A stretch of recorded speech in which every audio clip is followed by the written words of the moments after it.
Hola, ¿cómo están? Today we're going to be talking about Cinco de Mayo, and I would like to start by saying two things that we do not celebrate on that day. It is not Independence Day, and it is not an official holiday in Mexico. According to Item 74 of the Federal Labor Law, Cinco de Mayo does not fall into the category of the official days off.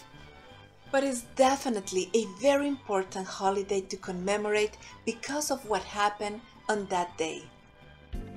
So what is it then that we really celebrate in Mexico on Cinco de Mayo?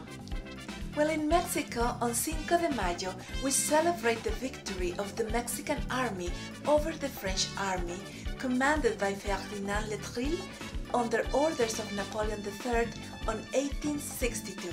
So what happened is that the French had entered the country by the state of Veracruz, and they had advanced all the way to the state of Puebla in order to go to Mexico City, the capital, to take over the country. But this army was defeated over there in Puebla, so they couldn't get to Mexico City. What was impressive in this battle is that the French army was bigger, and this triumph is a tribute to General Ignacio Zaragoza, which is now in all the 500 Mexican peso bill. Although it was a huge victory, it only lasted for about a year, because the French came back the following year, now with an army of 30,000, and also with Emperor Maximilian to establish government in Mexico, in what they call the Second Mexican Empire. But it wasn't until Benito Juárez came to Mexico City to establish a real government ruled by Mexicans. In 1862, after the epic Batalla de Puebla, which is really how Mexicans call Cinco de Mayo, Benito Juárez declared this date as a national holiday, mainly as a form of remembrance, but not really to be celebrated in any particular way. On this day, people still go to work.